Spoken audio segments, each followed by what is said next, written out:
Que Jesus nos abençoe, meus queridos e minhas queridas. Sejam todos bem-vindos a mais um momento doutrinário do nosso querido canteiro de fraternidade Pronto Atendimento Espírita. Inicialmente, nós vamos realizar uma leitura edificante. Em seguida, será a nossa oração de abertura. Daremos continuidade com a exposição de nossa querida Bruna Dantas e finalizaremos com a nossa oração. Então, vamos lá. A leitura edificante de hoje será do livro de mensagens chamado de Minutos de Sabedoria, de Carlos Torres Pastorino, que diz: faça aos outros o que gosta que os outros façam a você. O grande filósofo que proferiu este ensinamento, Jesus, sabia o que estava dizendo. Se desprezar, será desprezado. Se criticar, será criticado. Mas se distribuir bondade, compreensão e amor, receberá em troca amor, compreensão e bondade. Cada um recebe de acordo com o que dá. Faça aos outros o que quer que façam a você. Então, vamos agora fechar os nossos olhos, elevar os nossos pensamentos ao Pai Deus Todo-Poderoso. Pai amoroso, estamos aqui para mais um momento de elevação da alma. Nos ajuda, Senhor, iluminando as nossas consciências, nos sensibilizando para melhor nos aprofundarmos na proposta cristã. Permite, Senhor, que teus anjos consoladores possam enxugar as nossas lágrimas, nos sustentar em nossas dores, nos acalmar em nossas aflições e nos ensejar e inspirar a esperança, a fraternidade e a paz. Senhor, Deus, Pai amoroso, que a tua misericórdia nesse momento possa iluminar todos nós, a fim de que, mais conscientes da proposta do Evangelho, melhor nós estejamos para absorver toda a proposta de amor que neste momento estaremos sendo convidados. Sendo assim, com a tua permissão, vamos iniciar a palestra de hoje. Que assim seja. Vamos então dar continuidade com Bruna Dantas Santos. Boa tarde, queridos. Que Jesus nos abençoe. Vamos dar início à exposição doutrinária da tarde de hoje. Conversaremos juntos sobre o capítulo 33 do livro Estudando o Evangelho, de Martins Peralva. O título é Mocidade e Trabalho. Então, durante as nossas reflexões, nós vamos conversar sobre 4 tópicos, tá? Que eu organizei aqui para vocês. Juventude, necessidade da evangelização como impulso para o trabalho. O segundo tópico é trabalho, necessidade do ser. O terceiro tópico é obstáculos. Quais são os obstáculos que possibilitam o não desenvolvimento da energia do trabalho, do labor. E o quarto e último tópico é a importância do jovem espírita na construção da sociedade do novo milênio. Então, a gente vai conversar aqui sobre mocidade e trabalho. Esse primeiro tópico vamos iniciar agora, só relembrando, recapitulando a juventude, né? Então, quando o jovem ele ingressa na juventude, obviamente que nós temos jovens, né, que exercem brilhantemente trabalhos em relação ao bem, em relação à construção do amor, quando eles estão também atrelados a outras religiões, tá? Ou às vezes até nem tá, mas ele consegue desenvolver todo o seu cabedal de potencialidades, as suas faculdades, empreendendo num fim útil, não é? Mas a gente aqui, nessa exposição, vai se ater ao jovem espírita, ok? A juventude em si, o jovem, que é aquele espírito viajor de muitas existências, dezenas, centenas, não é? Entra num corpo, e aquele corpo ali, no momento da adolescência, é um corpo em formação, é um corpo que está, querendo ou não, desenvolvendo ainda questões hormonais, metabólicas, a sua personalidade ainda está em constante construção, né? Ali, principalmente durante o período da adolescência, está ali se construindo, se definindo, o encontro da sua identidade, da sua ideologia, as suas emoções desabrochando, as descobertas. É um estado, a juventude, podemos dizer, que todos nós passamos em vista do próprio processo evolutivo. A gente estagia naquele corpo que na adolescência está trazendo transformações para a gente também e que afeta também, querendo ou não, o nosso psiquismo. Até porque nós temos uma fisiologia, né, que funciona obedecendo a princípios próprios. É a dinâmica do corpo, que a gente não tem controle. Então, o corpo funciona de uma determinada forma que a gente não dá ordem, apesar de que nós influenciamos demais como ele vai funcionar, na qualidade desse funcionamento, mas ele funciona. Então, esse momento também que nós estamos recebendo muita influência, né, de toda essa organização e construção fisiológica, psíquica, todos nós atravessamos. Então, é muito importante para o jovem em si ter um direcionamento. É uma fase delicada, cada um sabe que passou, aqueles também que estão assistindo, que estão nessa fase, que tem-se a necessidade muito grande de ser compreendido. Na verdade, todos nós temos necessidade de sermos compreendidos porque temos necessidade do amor. E amar é compreender largamente. Se a gente pode definir um pouco o amor, que ele é tão amplo, tão rico, e a gente só consegue entender de fato o que é ele quando a gente experiencia ele, estados elevados de amorosidade, que em alguns casos ou está distante da gente, porque está muito atrelado e caminha de mãos dadas com o estado evolutivo da criatura, mas é uma coisa pessoal de cada um que avalia. Então, é uma fase que principalmente precisamos nos sentir aceitos e compreendidos. E essa aceitação e essa compreensão, ela deve principalmente partir daquele primeiro meio social ao qual nós fazemos parte, que é o meio familiar. A função dos pais, da família ali, é possibilitar, segundo Joana Divaldo, né, executando a psicografia, no seu livro Constelação Familiar, a função dos pais é justamente possibilitar o desenvolvimento de conteúdos psíquicos nos filhos, possibilitar que ele possa dizimar as suas más inclinações e más tendências e desenvolver as suas virtudes que, desabrochadas, desenvolve-se belamente como um cedro. Essa é a função. Então a atenção tem que ser voltada para isso. Os pais devem voltar a atenção. Esse é o plano de todos. Então o plano do filho é esse daí. É o desenvolvimento de conteúdos psíquicos. O meu foco tem que ser esse. O meu direcionamento, eu como pai ou como mãe, tem que ser esse. Que é isso que a criança, que o jovem, que o adolescente precisa. Então, quando os pais eles têm essa consciência, que é muito interessante que os pais possam ter, para que possa direcionar seus filhos. Afinal, nós, filhos, precisamos dos pais para nos direcionar. Senão, não existiria pai e mãe, não é? Brotaríamos na terra como flor, como uma árvore. Então, precisamos, né, daquela orientação, daquele direcionamento. Então, é interessante que os pais possam ter consciência da importância do processo evangélico dentro do próprio lar. Não buscar se auto-evangelizar, até porque a auto-evangelização, ela não acontece de uma forma solitária. Obviamente que momentos de silêncio e recolhimento, eles são basilares.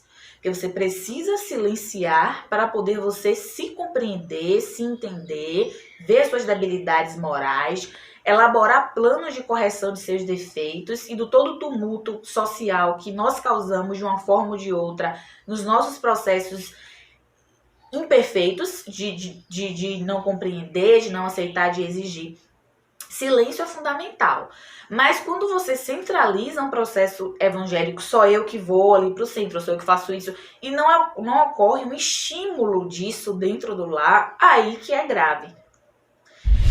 Porque a felicidade, ela só é de verdade quando compartilhada. Então, o céu, que é a felicidade, como Kardec nos traz no Céu e no Inferno, é justamente essas paisagens psíquicas sadias e cheias de paz e de amor que o espírito tem depois de sua longa construção laboriosa. Então, o labor, que é o trabalho, ele está atrelado à felicidade. Não tem como você ser feliz se você não suar, se você não se esforçar. Então, quando ocorre essa evangelização dentro de casa, é maravilhoso, é perfeito, podemos dizer assim. Todos vão tender a dialogar em harmonia. A casa passa a ter uma psicosfera sadia, mesmo com todos os conflitos que são naturais, são almas que estão ali se reencontrando para reajustes, até porque todos se reúnem no ambiente familiar, obedecendo a uma grande lei, que é a lei da afinidade. Então, eu tenho afinidade com o papai, com a mamãe, com a titia, com o irmão, tenho algo que nos reúne ali. Principalmente com o objetivo de desfazer desafetos, processos antipáticos. É desafiador, é natural. Não tem como esperar algo 100% sadio e feliz, porque não está dentro do contexto ainda. Em algum momento podemos sim estar reunidos em famílias todos felizes no mundo espiritual ou em outros tipos de planetas com outras características, mas esse planeta que é imperfeito, que tem essa característica dos planetas de provas e expiações, apesar que nós estamos transitando do mal para dominar e temos muito mais tumultos e conflitos, é natural. Então não tem como esperar o contrário. Então a gente aceita que é assim e dá o nosso melhor para possibilitar que aquilo possa ir diminuindo. Porque é fato que é imperfeito os processos, os lares, mas isso não é justificativa para a gente não trabalhar. Poxa, mas meu esposo é muito difícil, mas meu namorado é muito difícil, mas meu pai e minha mãe. Não é para você implementar a sua verdade. A verdade, ela é pessoal, apesar de que a gente sabe que tem uma verdade, segundo Jesus, ele disse: eu sou o caminho, a verdade e a vida. Então ele é a verdade. Tudo que ele fala é a verdade, porque a partir dele a gente chega ao Pai, a partir dos seus ensinamentos. Então, você não tem que estar forçando o outro a nada. Não é? Você pode estar sugerindo, você pode estar estimulando. E não somente em falar, mas com seu próprio exemplo. Porque o exemplo, ele é um poderosíssimo meio de educação. Muitas vezes a gente acredita que é só falando e repetindo informação, mas o exemplo, ele contagia. E quem sabe podemos dizer até que contagia até mais. Quem sabe podemos dizer. Porque ele é poderoso, ele arrasta. Então, dentro do meu lar, de alguma forma eu busco algum mecanismo. Numa palestra que eu boto ali silenciosamente, nas conversas edificantes, enfim. Então, esse ambiente do lar, quando ele é um lar evangélico, ele convida aquele jovem, principalmente aquele jovem difícil, meu filho não tem jeito, meu irmão não tem jeito. Ele é um ambiente convidativo e a criatura acaba em algum momento se tocando ou se rendendo àquela proposta evangélica que nasce dentro do lar. Então não tem como a gente falar de mocidade e trabalho sem antes a gente mencionar a importância de uma evangelização dentro do lar. Porque o lar é dali que parte as ideias, os paradigmas da criatura. Porque assim, nós temos um mundo. O mundo é formado por paradigmas, por modelos que são seguidos, por ideais, que todo mundo pensa mais ou menos assim. Que nós somos ensinados, tem aqueles processos de educação, regras de etiqueta. Então assim, quem faz o mundo todo são as pessoas. E as pessoas, antes de irem para o mundo, para os ambientes de trabalho, para as academias da vida, antes elas estão dentro de casa. Então é ali dentro de casa que vai ser possibilitado a formação de elementos sólidos que vão poder possibilitar caminhadas seguras para as almas que ali estão. Ou caminhadas inseguras, não é? Porque, segundo a própria Joana, os pais, nós temos que frisar os pais, porque são direcionadores daquele ser, aqueles pais também foram filhos dessa sequência ordem, podem transferir conflitos seus para os filhos. Acontece também, sim. Joana nos traz isso em sua série psicológica. Então é algo que tem que ser feito com muito cuidado, com muita delicadeza, com muita atenção, com a mente muito alerta. Então, quando o jovem ele é ensejado, quando ele é convidado com essa psicosfera, torna-se mais fácil a sua adesão a um grupo de juventude, a sua permanência, porque não adianta só você entrar em um grupo de juventude, seja ele qualquer, e você não conseguir se manter lá. Você não ter responsabilidade, não ter disciplina, afinal é um grupo, é uma coisa séria. Não é uma brincadeirinha que você vai ali, na hora que você não quer mais, você desiste. Tem uma organização, tem um conjunto de condutas que deve ser seguido, são regras. como você vai em qualquer outro ambiente, não é? Lógico que é tudo feito com mais leveza, com outros tipos de paradigmas de espírito, né? Pelo menos há um esforço para isso, que não é um processo perfeito, mas são outros estímulos que você vai dar à criatura. Afinal, você quer conscientizar aquela criatura que está na juventude que ela é um espírito imortal. Apesar de que é muito teorizado isso, mas a gente tem essa dificuldade de se ver como espírito imortal, detentor de potencialidades, de intuição, de fazer telepatia e muitas outras coisas, de viver isso, de me sentir espírito imortal. A gente tem essa dificuldade, cada um do seu jeito, ao seu grau, é com cada um. Mas essa lembrança de que a pessoa é espírita, ela vem no centro espírita quando você é adulto, lógico, ali as doutrinárias, os trabalhos, tudo. Mas quando o jovem tem essa oportunidade de entrar na juventude, já na adolescência, quando o ser tem essa oportunidade, não é? Esse processo acaba sendo um processo até mais célere, ou a depender da alma, é marcante para a alma. Quando você tem uma alma muito conflituosa, principalmente, que precisa de direcionamentos. É uma alma que tem questionamentos existenciais, que sente vontade de se cortar, de se matar, enfim, N problemas que abrange a cabeça de várias pessoas, principalmente na fase da adolescência, que tem toda uma modificação fisiológica acontecendo dentro de nós, metabólica, no nosso psiquismo também. Então, quando o jovem, como nós estávamos conversando, ele é estimulado a isso, tudo fica diferente, não é? Ele começa a receber todas as diretrizes que vão facultar uma construção de saúde psicológica para ele e um não envolvimento dele de completo nos modelos do mundo materialista. É aí que está o problema. Porque faz parte de um processo de educação materialista. Educar o filho, não é? Para ele ter uma profissão. Você tem que ter sua independência. Normalmente, tô falando que é com todos. Mas normalmente é um preciso de educação assim. Você vai estudar, vai pra escola, vai encontrar um bom emprego, vai ter sucesso, sua casa, sua independência ou muitas outras coisas mais lá que pode aparecer no plano de cada um. Então, muitas vezes é muito raro a gente encontrar, às vezes assim, por exemplo, genitores falando assim: eu quero que você seja um homem de bem, seja um homem de bem. Quero que você seja um grande homem, uma grande mulher. Ser um grande homem, ser uma grande mulher implica em várias coisas, em você ter dependência financeira, em você ter caráter, boa conduta e fazer a diferença no meio em que você tá, não importa qual. E fazer diferença no meio que você tá é estabelecer o seu processo de coautoria, é trabalhar, que a gente vai conversar daqui a pouco. Ah, mas eu não gosto de aparecer. Tudo bem. Você pode fazer diferença silenciosamente, com as suas atitudes, com a sua conduta, que a gente tinha conversado há pouco tempo. Você influencia as pessoas com o seu comportamento responsável, com a sua dedicação, tá? Então, é para isso que existimos e sobrevivemos. Nós existimos, sobrevivemos para justamente exercermos o amor, vivenciarmos, exercermos o amor, trabalhando. Não tem como você almejar patamares superiores se você não trabalhar para isso, e é isso que a gente vai conversar no segundo tópico. Conversamos sobre a juventude, o quanto é importante o jovem estar ali recebendo essas diretrizes que pode salvá-lo de alguns processos. Sim, podemos dizer que sim, processo evangélico, ele é terapêutico. Pode salvá-lo de algum processo ali que ele está vivenciando, complicado, delicado, tá? É importante esse estímulo do lar, foi isso que a gente conversou. E estamos finalizando esse primeiro tópico, entrando no segundo. Para eu conseguir tudo isso, esse bem-estar, essa paz e essa modelagem de vida, uma modelagem existencial baseada na construção do amor, eu preciso do labor. O labor, não é? O trabalho em si é uma palavra extremamente filosófica. Ele pode ser entendido de várias coisas.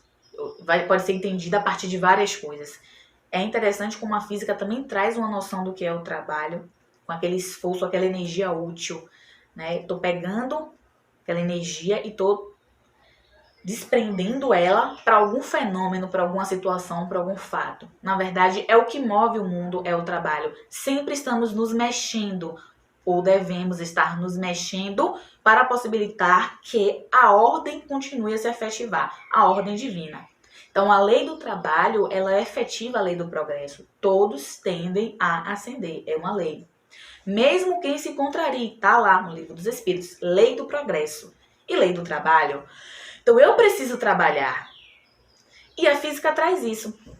Então eu preciso, para poder conseguir empurrar alguma coisa, ou seja, para eu conseguir mover alguma coisa, me mover a energia do ambiente que eu estou, eu preciso ter uma vontade, eu preciso dar um impulso àquilo, preciso impulsionar aquilo. E a juventude, ela faz isso na alma jovem entre aspas, que são almas milenares, centenas, dezenas de encarnações.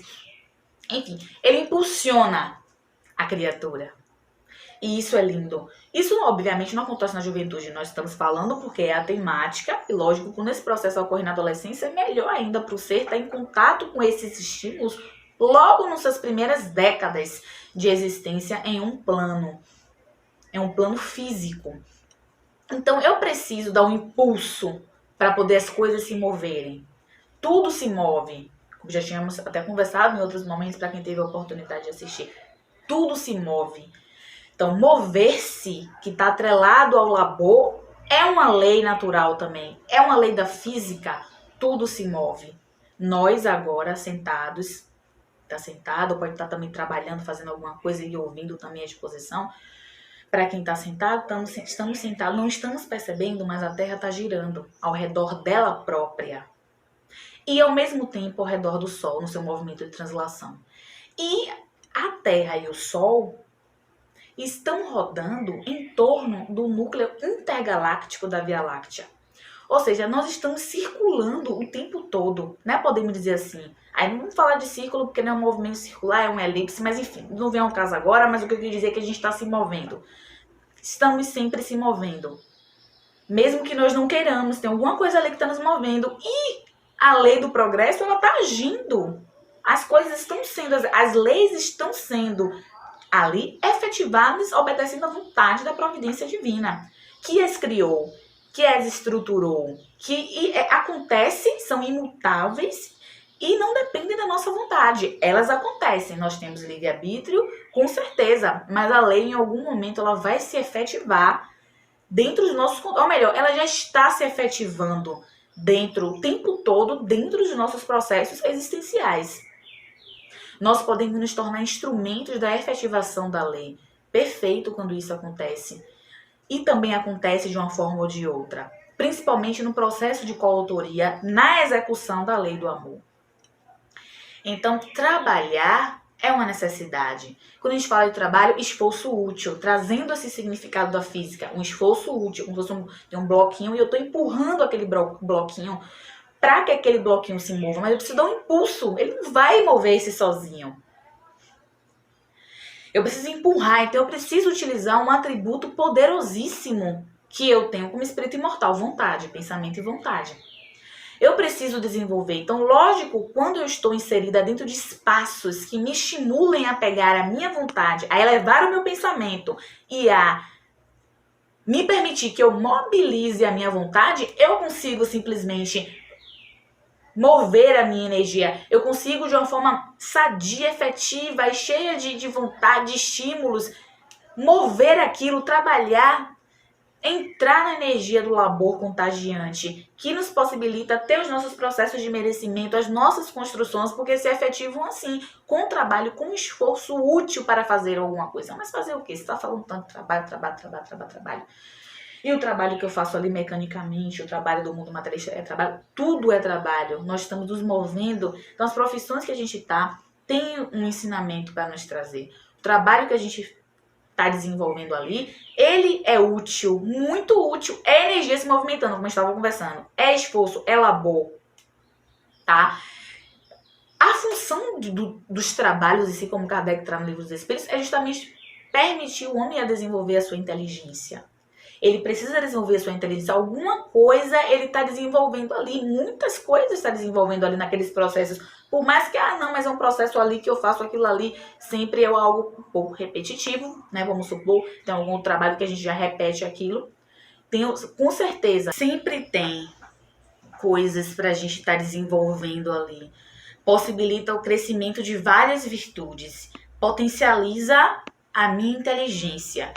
Então, todo esforço, ele é considerado. ele é aproveitado, ele é útil, ele é importante, ele é fundamental para o ser existencial, ele é fundamental para a criatura, de uma forma geral. Então aquilo é aproveitado de alguma forma ou de outra, está desenvolvendo a inteligência, o ser precisa daquilo.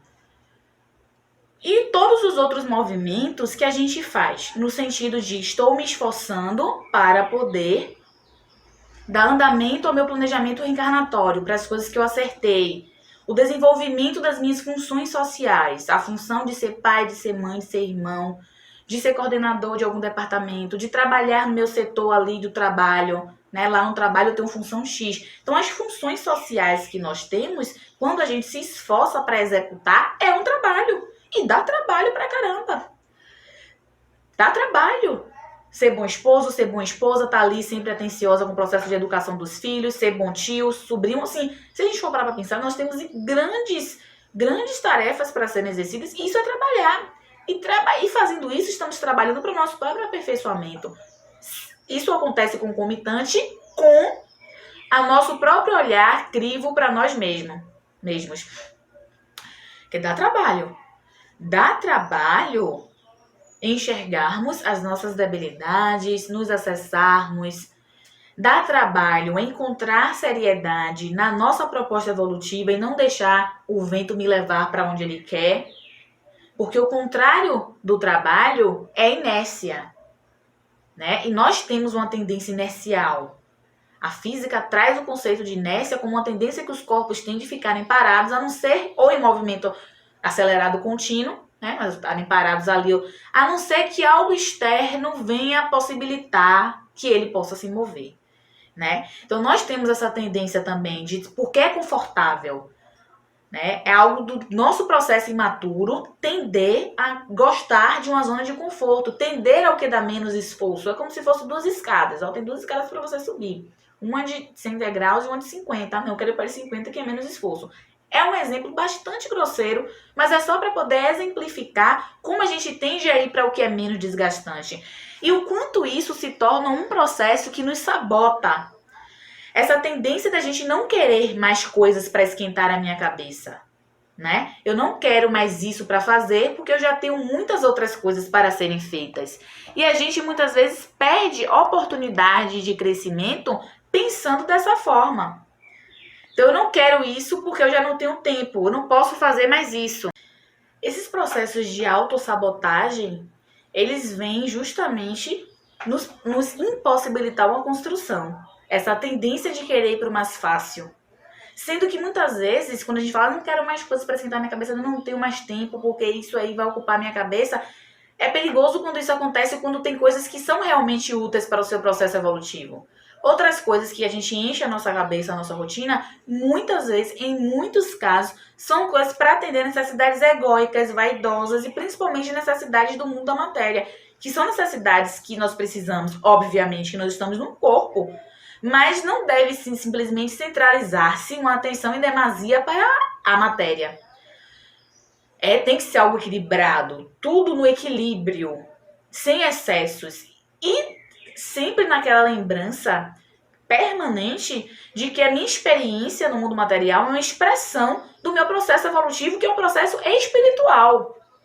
Obviamente que eu preciso estar, como nós conversamos, em um corpo denso, em um planeta denso, mas eu sou espírito imortal. Eu tenho necessidade de espírito. Aquilo ali, a matéria e aquelas relações do mundo materialista são instrumentos que me possibilitam ascender. Então, entender isso é fundamental para a gente eleger, para a gente fazer a eleição das coisas que realmente são importantes para mim.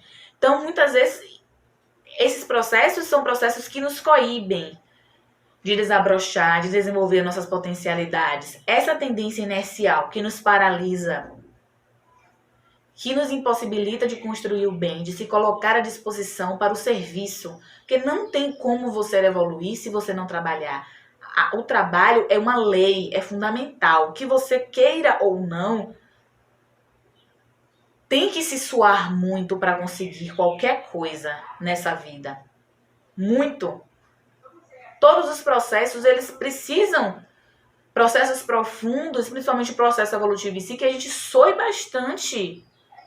E o suor, ele vai irrigar uma plantação. como um agricultor que está ali no campo, recolhendo todo o seu plantio, né? A colheita do seu plantio. Está suando ali debaixo do sol. O que é o sol? São as condições adversas. Dá trabalho andar pelo sol durante quilômetros ou metros ali de área, quilômetros quadrados, metros quadrados, para estar extraindo aquilo, ou mesmo plantando aquilo, colocando as sementinhas, colocando água.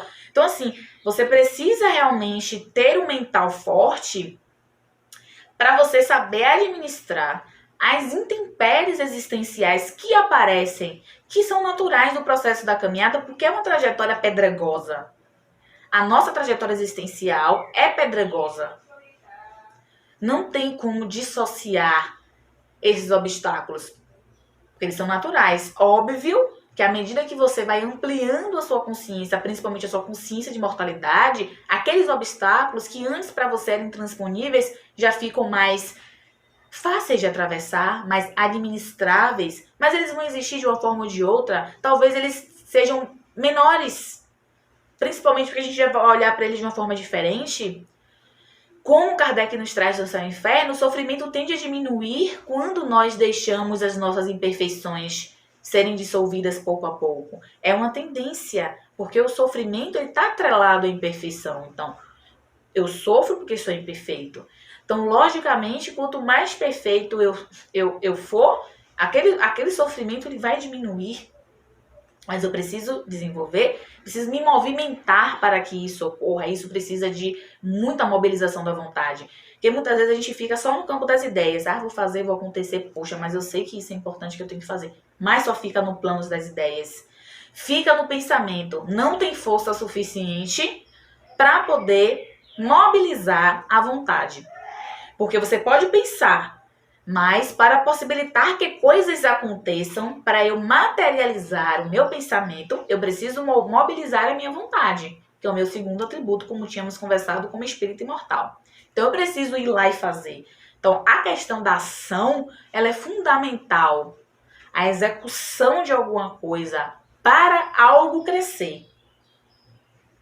Imagine se a gente tivesse uma plantinha e a gente não molhasse, não adubasse, quer dizer, ela vai, por conta própria, desenvolver tudo isso. A gente sabe também que tem plantas que crescem em situações adversas, mas são exceções. Eu quero trazer aqui, estou trazendo para vocês esse exemplo de que tudo precisa ser cuidado e mantido para que possa crescer, para que possa florescer, para que possa dar frutos. Então, é necessário, é fundamental isso. E a juventude, como tínhamos também conversado, só arrematando com esse segundo tópico, faz justamente isso no ser. Esse processo de estímulo, de lembrança, de possibilitar que o ser ele encontre diretrizes para que ele possa ser resiliente também, ouvindo aquelas mensagens consoladoras do Evangelho, da literatura espírita de uma forma geral, o desenvolvimento da perseverança, a importância e a necessidade de fazer o bem. Não tem como ser feliz sem você amar, porque amar é a finalidade última de nossa existência, né? Existimos, sobrevivemos para sermos felizes, e ser feliz implica em amar. Aquele amor que Jesus trouxe ele pleno e integral. Nos deu aquele testemunho maravilhoso desse sentimento riquíssimo e múltiplo.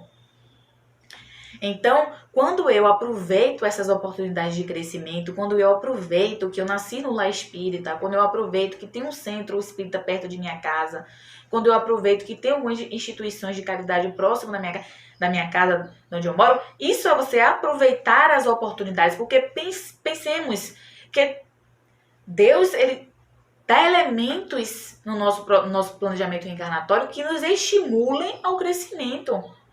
Quando a gente não aproveita aquilo, querendo ou não, uma perda de tempo nossa. Podemos dizer de uma forma grosseira, a gente sabe que nenhum tempo é perdido, tudo está sendo aprendido, tá? Mas, querendo ou não, ocorre um prolongamento de muitos processos nossos. Porque por causa dessa inércia, por causa de nossa negligência, existe algo chamado negligência. É quando você não se importa e não se interessa por algumas coisas. e muitas coisas que são importantes. Eu simplesmente não estou dando atenção àquilo ali. Isso é negligência e isso acontece bastante. Então, aproveitar essas oportunidades, principalmente quando se é jovem ou quando se é pai e mãe, que se é espírita e está estimulando o seu filho ou outros membros da família também para encontrar esse direcionamento, é aproveitar as oportunidades. Porque podemos dizer que vivenciar a doutrina espírita, ter um centro próximo, ter a mediunidade, ter a oportunidade de entrar na juventude, nascer no lar espírita, podemos dizer que são grandes catalisadores do nosso processo evolutivo, trazendo essa lembrança da química. Os catalisadores de uma reação química, eles aceleram o processo da reação química. Então, catalisa, acelero. Então, eu possibilito que eu me adiante, que eu me ilumine, né, de uma forma até, podemos dizer, mais impulsionada. Podemos dizer sim, por que não, mais rápida? Lógico, podemos dizer, tudo depende da criatura saber aproveitar aquilo. Isso é algo inteligente que nós temos que fazer. Não deixar escapar essa oportunidade. O terceiro tópico que nós vamos conversar hoje é sobre os obstáculos para o desenvolvimento do trabalho. Não é? O trabalho na mocidade, porque o que você é, né? A sua construção na sua fase infantil, na sua fase jovial, ali da adolescência, ela vai definir demais o adulto que você vai ser. Vai definir bastante, porque a gente não troca de corpo, a gente não troca de psiquismo. O psiquismo é do espírito, é nosso. Não importa o momento existencial que nós estamos e nem a fase do momento existencial que nós estamos, tá? Então, são momentos decisivos que marcam por toda uma vida, uma frase escutada, né? Uma atitude que foi feita, um comportamento, né? Tudo isso marca. E é bem interessante que a responsabilidade e o comprometimento que você tem quando você é jovem dentro de um grupo que você participe vai definir também como é que você vai ser. Se você escolher, se você quiser ser um trabalhador espírita, que é uma consequência até, podemos dizer, comumente natural de um jovem espírita ali, comumente, que não é regra. Não é regra, né? E também é normal. A juventude ela vai ter um significado para cada um, depende de cada ser, da necessidade de cada ser. Isso é algo individual. Mas comumente, como você vai se comportar ali na juventude, vai definir como é que você está sendo um trabalhador. Então, é interessante sempre que o grupo tenha noção de responsabilidade e disciplina, porque você vai ser um trabalhador, você vai tender a ser um trabalhador assim. Tem como você estar numa juventude onde não tem regra, onde as regras são fracas, são frágeis, e você vai ser um trabalhador que é diferente? Pode acontecer também, porque as pessoas, nós evoluímos, mas é normal você tender a fazer aquilo que você já conhece, porque é algo cerebral. São caminhos neurais que a gente estabelece e a gente tende a fazer, não estou dizendo que a gente faz sempre, a gente tende a fazer algo que a gente já conhece, que a gente já fez. Não é à toa que muitas vezes, em muitos casos, nós tendemos numa vida, num processo de encarnação nova, que a gente vem a repetir padrões de outrora. Praticamente fica a maior parte do tempo sempre repetindo. Em alguns casos, em alguns contextos, repetindo, que são caminhos neuronais. É o poder do hábito, que aí é outra discussão, né? É o poder do hábito, que é o fazer.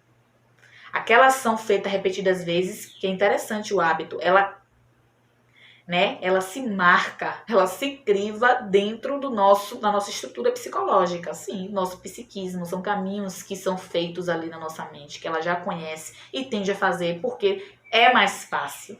Você vê como essa questão de ir para o que é menos energético é também uma tendência de alguns fenômenos da natureza, de alguns fenômenos também fisiológicos, tá? Então, a gente tende a repetir. Então, é bastante interessante estar num grupo sério também, que esteja também ali trabalhando todas as questões, porque isso vai fundamentar o trabalhador futuro que você vai ser e como é que você vai encarar o seu trabalho dentro de uma casa espírita, por exemplo, ou também, como a gente tinha conversado, se não for uma casa espírita, em outra instituição que você queira trabalhar, que você queira fazer, porque o bem, ele é imenso, tem várias possibilidades de você fazer o bem. Imensas, de várias formas. Os obstáculos, que a gente está agora no terceiro tópico, a gente conversou sobre a necessidade da evangelização como impulso para o ser, para a alma. Conversamos sobre o trabalho, a necessidade do trabalho, a lei do trabalho que rege o universo, lei divina.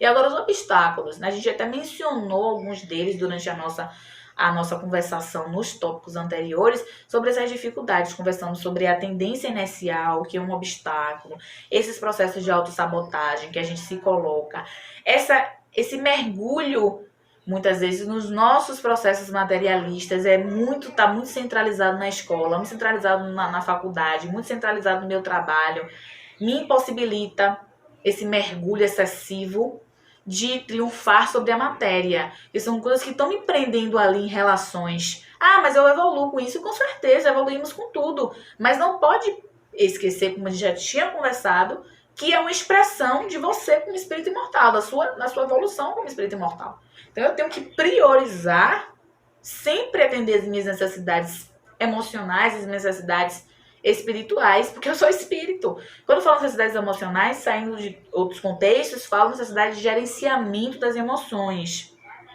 Tá? Nesse sentido que eu estou falando. A necessidade que nós temos de desenvolver a nossa inteligência emocional, a fim de sermos seres menos doentes psicologicamente e menos doentes fisicamente, porque está tudo unido e entrelaçado. A mente, o corpo e o espírito são elementos que caminham de mãos dadas. A cultura oriental traz aí pra gente brilhantemente nos seus sistemas filosóficos, como yoga, por exemplo, como essa conversação, ela promove um estado de harmonia, um estado de paz. Então, esse processo de não mover as energias é um processo que, querendo ou não, muitas vezes nos adoece, né? Porque nós temos que estar nos movimentando. Não somente a questão de fazer o movimento do corpo, como prática de exercícios físicos e outros tipos de processos de movimento, de pilates, enfim, outras coisas, como fazer algo construtivo, porque é para isso que a gente existe, como a gente também já tinha conversado. Conversamos sobre isso. Mergulho excessivo no mundo materialista, falta de estímulo no lar, que a gente também já mencionou, a gente também já conversou, quando a gente tem um lar que não nos estimula a frequentarmos ou irmos para um centro, né? Sempre que é um processo que tem que ser feito com paciência. E se já estimulou, também não percebeu que está vindo um retorno, tudo bem, é o processo evolutivo do outro, é o nível de consciência da outra pessoa, é a necessidade que ela tem no momento de desenvolver outras coisas. Então, tem que acontecer esse estímulo, né? Não pode ser, não vou fazer não, que eu tô percebendo. Nós temos que fazer esse movimento de convidar o outro que está no nosso lar, principalmente o jovem, que é a temática da tarde, de fazer esse ingresso, né? Para clarificar a sua visão. Essa falta de estímulo no lar e os conflitos psicológicos, né? Nossos conflitos psicológicos, principalmente quando a gente está na juventude, é algo também que nos impossibilita muitas vezes de desenvolver o trabalho. Conflitos psicológicos, quais? Bastante, muitos. De uma forma geral, nossos conflitos psicológicos, eles interferem muito na nossa qualidade de vida e no que a gente dá para os outros, para o planeta. Processos de insegurança, autocrítica excessiva, querer ser sempre perfeito no que faz, achar que nunca estar pronto. Nunca estou pronto para fazer, eu sempre preciso. Quem disse que a gente tem uma fórmula de como estar pronto para fazer as coisas? Né? Não é uma coisa que a gente vai encontrar na livraria. Um roteiro de como você trabalhar no bem. Não existe. É na prática mesmo que você vai aprendendo. E é interessante quando você tem as suas virtudes, algumas virtudes suas em desenvolvimento, como a humildade, que ajuda muito a você construir essa trajetória da prática. Ouvir que está errado, ouvir que precisa melhorar aqui e acolá. Então é na execução do trabalho que a gente aprende a trabalhar. Não tem uma fórmula. Então a gente tem que se permitir fazer, tomar essa iniciativa e aprender com os erros. Aprender com as debilidades.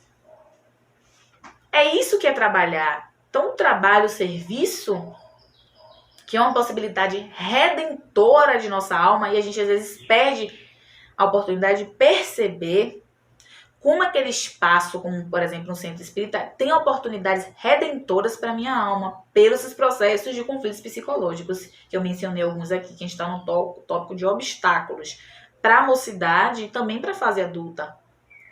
Então, não achar que nunca está pronto. É uma construção. Obviamente que em muitos momentos a gente tem que se ausentar também do que a gente faz para resolver algumas questões. Obviamente é normal também a gente se perceber que não está pronto para executar alguma tarefa. É normal. Mas que a gente se permita fazer também. Ou se eu não estou pronto para isso, quem sabe eu vou fazer outra coisa. Poxa, mas eu não estou pronto agora. Eu estou passando por tal coisa, querendo resolver tal situação. Mas eu vou, em tal momento, ingressar. Eu vou, porque aproveitar a oportunidade que me foi dada.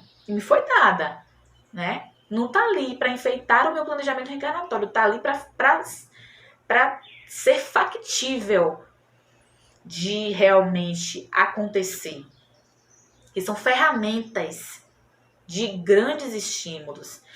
Então, esses conflitos psicológicos, a timidez, a vergonha, a insegurança, a crítica excessiva demais, querendo ou não, eles são inibidores das nossas potencialidades.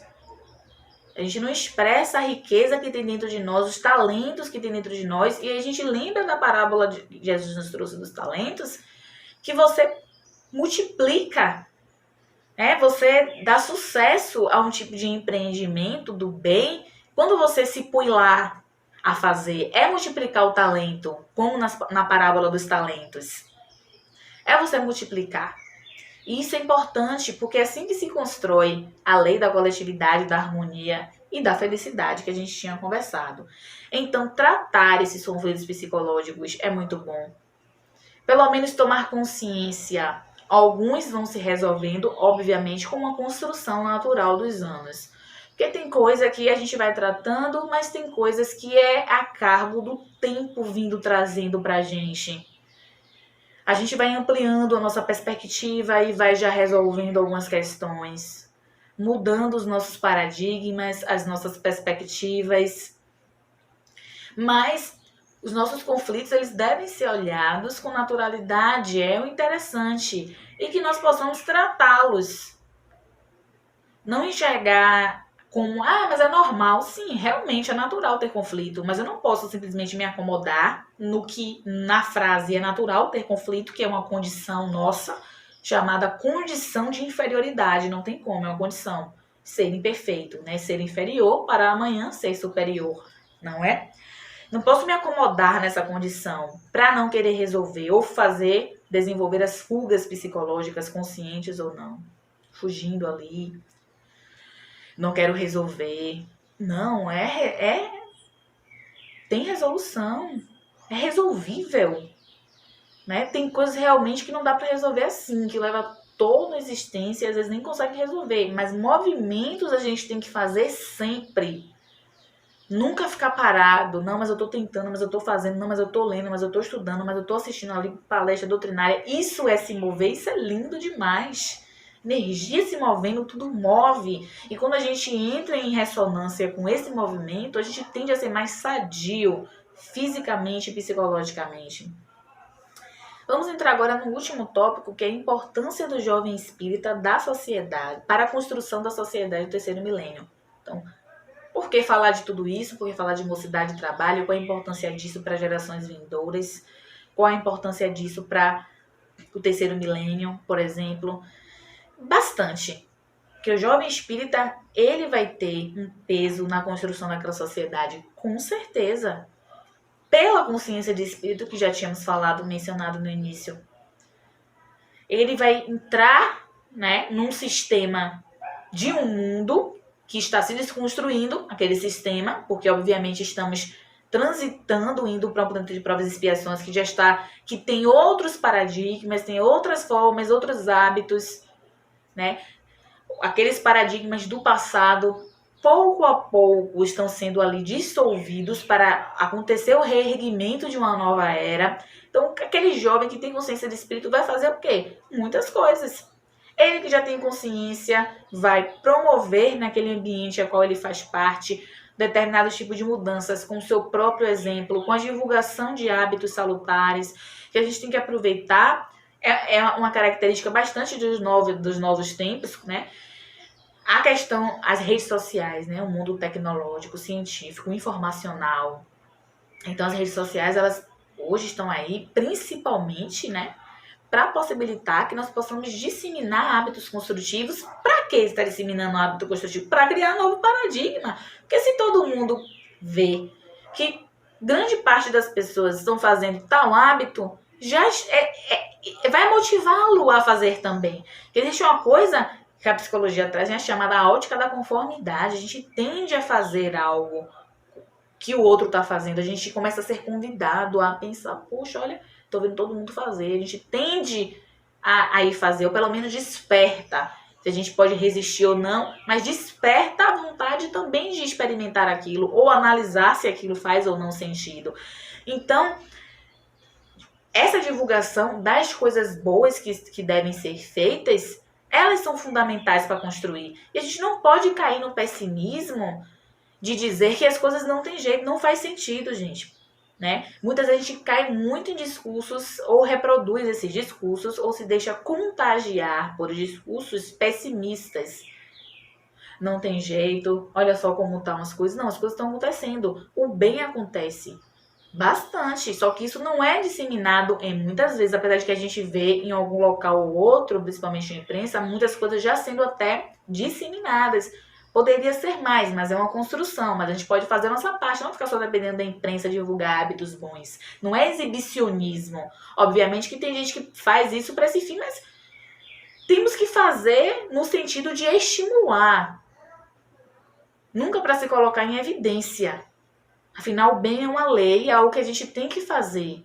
Isso não tem que vir com a necessidade de querer se destacar, que é algo que todos temos que fazer. É uma lei, tem que ser feito natural, de uma forma natural, como andar, escovar os dentes, é uma coisa natural. Não tem que ter peso no que você está fazendo, porque é uma lei. É uma lei. Amar é terapêutico, ser amado também. Mas não devemos nunca amar esperando ser amado. Porque muitas vezes a gente vai ser amado até por aquelas pessoas que a gente... E não foram aquelas pessoas que a gente amou. Mas o amor, ele sempre traz pra gente um retorno. É lindo isso, porque é da lei. Sai da gente, principalmente quando sai de uma forma desinteressada. Quando a gente tem uma afetividade desinteressada, é maravilhoso. Você ama largamente, cria o hábito de amar. Ama os animaizinhos, as plantinhas. Porque ali está o princípio inteligente em desenvolvimento. No seu estágio evolutivo de vegetal, de mineral, de animal, é o princípio inteligente, são nossos irmãos. Nós também estagiamos nos reinos. Óbvio. Nós, enquanto princípio inteligente, estagiamos naqueles reinos. Então, essa relação harmônica e de fraternidade com os outros seres é fundamental para a gente criar o hábito de amar e amar a todos indistintamente. Não esperar que aquela pessoa que a gente está amando nos ame. Não estamos falando de um contexto do amor geral, viu? Pelo amor de Deus, estamos falando do amor, nós todos, que acima de tudo, de todos os papéis e funções sociais que nós desempenhamos e temos, nós somos uma família universal. E nós devemos nos amar uns aos outros de uma forma natural, sem esperança de nenhum tipo de recompensa. Fazer disso um hábito normal, natural, como a luz do dia. Então, esse jovem ele vai fazer essa diferença nesse ambiente. E é por isso que o jovem ele tem que ser estimulado, ele tem que ser encorajado. Ele tem que ser direcionado. Não é bom deixar a mente do jovem assim, a ver navios, porque como ele está desenvolvendo-se ali e sofre também a reverberação da fisiologia, porque existe uma maquinaria do nosso corpo que funciona independentemente da nossa vontade. A gente influencia bastante, influencia, macera o corpo, destrói ou auxilia também. Mas é uma maquinaria que funciona obedecendo a uma lei natural ali. É o princípio de funcionamento de tal órgão, que você queira ou que você quer não, vai esvaziar ali, vai encher ali, a célula vai respirar ali, vai fazer tal processo aqui. Então, tem questões hormonais também que pesam muito na adolescência. Então, a gente tende a receber também, né, essa carga hormonal e também psíquica, a necessidade de ser aceito, a personalidade definindo ainda. E aí, existe uma tendência muito grande da questão de se personalizar, de se massificar. Então, é importante aquela mente ali, que está nas primeiras dezenas de anos no plano físico, ser direcionada para alguma coisa. De uma forma ou de outra, não, mas não tem jeito que ela vá para o espiritismo, ou ele vá para o espiritismo. Mas convida para uma outra coisa. Tenta estimular, visitar alguma instituição de caridade, pronto. Mas é interessante que esse jovem ele seja estimulado no serviço do bem, porque é para isso que a gente existe. Não tem como procurar outros estímulos. Não, mas porque tem muita família que enche o menino de aula de tudo. É aula disso, o horário tá todo ocupado. Mas cadê o estímulo para o serviço do bem? Tem que existir. Não posso aprender a mexer em não sei quantos mil coisas e falar não sei quantos milhões de línguas, ser poliglota, que é bonito, e ser insensível com a dor do meu semelhante. Porque é ali, quando você está adolescente e na infância, que você recebe os germes do amor, dos estados de amorosidade, que é a nossa função ter. Estados amorosos. Porque não tem como a gente fazer o bem se a gente não se sensibilizar com a dor do outro, a não ser que seja um processo mecânico, que não é interessante, né? Não é interessante, é um processo que tem que ser feito com o coração. Então, aquela criança pequenininha ali, tem como sim, que a criança já começa a ter ciência, principalmente a partir dos 7, 8 anos, estimulando, conversando. Tem um espírito ali dentro daquele corpo, um espírito velho, velhíssimo, tão velho quanto você, que é mãe, que é pai, enfim, que tem outras funções sociais. Vai estimulando ali. Mas ainda não entende, não tem problema. A gente sabe que tem muitas coisas ali adormecidas, mas o espírito está ouvindo, né? E pode ser estimulado de N formas, de várias maneiras, para aquele serviço do bem, para ele entender a importância. Não é um processo mágico. Então, a criança, ele precisa entender que ele precisa amar as outras pessoas, que não é opcional. Amar não é opcional. Fazer o bem não é uma opção. Não é? É uma necessidade. Eu preciso disso. É o meu processo evolutivo. A consciência de espírito entrando e pesando. Espírito imortal, necessito, é o alimento meu enquanto espírito, amar. Fazer o bem. Eu preciso disso. Eu existo e sobrevivo para amar. Não é para enfeitar o universo. Ou para ser um espírito poliglota. Obviamente que eu estou fazendo aqui, obviamente uma observação de aquela centralização somente para atender a questões de sucesso materialista, sucesso profissional. Mas é importante com certeza, e é mesmo, é importante a gente crescer profissionalmente, todo mundo quer. E é isso mesmo, tem que ter, a gente tem que procurar de alguma forma se realizar-se ali, realizar-se com a família. Lógico, ninguém está dizendo que não é importante, mas isso não é o mais importante. Que acima do corpo, nós não somos o corpo, obviamente, acima do corpo somos espíritos. Então, aquela criança, aquele adolescente, ele tem que ser convidado a ver as coisas a partir daquela perspectiva. E isso não deve ser transferido para outras instituições. Quem tem que fazer isso? A escola, não sei aonde, não sei aonde. Tem que iniciar. As outras instituições podem até desenvolver as suas cotas de contribuições, óbvio que tem suas responsabilidades, mas a base vem do lá, senão a gente cresceria direto na escola, né?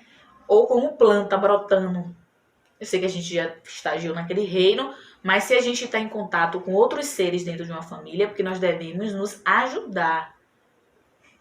Nós temos a função de nos auxiliar, principalmente os pais, porque eu estou focando neles porque são direcionadores da alma. Os pais também foram filhos, porque é uma sequência.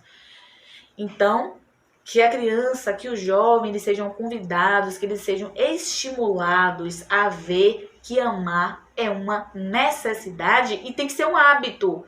Eu não vou parir amar da noite para o dia. Tudo na vida é uma construção.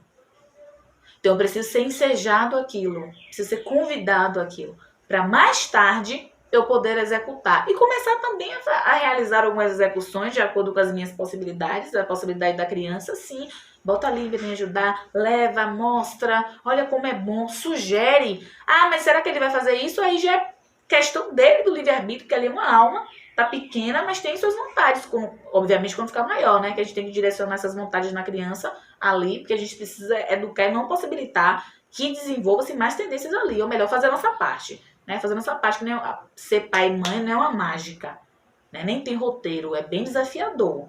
Mas a gente tem que ir ali convidando aquele espírito, convidando para o espírito despertar, para aquele espírito ter a sua lucidez, ou se o espírito também já é um espírito já mais lúcido, mais desperto, que a gente estimule ele sempre, que encoraje, porque a gente, filho, precisa de uma palavra de encorajamento. Ah, mas não, mas é para isso. Não, todos nós precisamos de uma palavra, não é para ficar. Não é questão aqui de dependência de alguém sempre estar ali para dizer. Tô falando no sentido de que isso é algo que auxilia muito na caminhada. Uma palavra confortadora, um acolhimento, um encorajamento. Muitas vezes a gente tomba nas quedas da vida, tende a ter nossas oscilações de humor, nossas oscilações de pensamento, às vezes tende a cair no pensamento negativo, de se sentir fraco. É bom ouvir uma palavra de encorajamento e incentivo. Todos nós precisamos em algum momento da nossa vida. Então é isso, né? Que os jovens do porvir, eles venham e esses de agora também trabalhem e que todos nós possamos trabalhar, porque é lindo trabalhar, revigora, reenergiza, a gente se sente bem, é terapêutico o trabalho de Jesus, é uma terapia maravilhosa e que nós possamos ser cada vez mais felizes. E lembrando-se que a felicidade, o céu, ele só é de verdade quando compartilhado. Então, um abraço grande no coração de vocês. Gratidão pela atenção de hoje e de sempre, viu? Beijão carinhoso. Até mais. Mais um momento maravilhoso de comunhão com Deus. Mais um momento maravilhoso de comunhão com os princípios da doutrina. O nosso muito obrigado a todos que fazem deste momento presente. Vamos encerrar com a nossa oração de finalização dos trabalhos. Fechando os olhos, buscando uma postura confortável, vamos agradecer ao Pai amoroso pela oportunidade de nossas existências. O nosso muito obrigado, Senhor, pela doutrina espírita, pelo canteiro de fraternidade, pronto atendimento espírita e por todos os seus voluntários. A nossa gratidão se estende à expositora de hoje, a todos que neste momento formaram egrégora de comunhão com o Pai amoroso e rogamos que os emissários de luz, que os trabalhadores espirituais do amor possam nos auxiliar, nos incentivando a esperança, nos proporcionando a paz. Ó Deus, cuida de nós. Ó Deus, enxuga as nossas lágrimas, acalma as nossas dores. Suaviza, Senhor, os nossos corações das aflições de nossas vivências. Que a Tua paz continue sendo sempre o nosso farol e sentido existencial. Sendo assim, com a Tua permissão, vamos encerrar este momento doutrinário de hoje, que assim seja. E vamos, então, dar continuidade aos nossos momentos de elevação da alma com as outras propostas do nosso querido canteiro de fraternidade, pronto atendimento espírita. Até a próxima!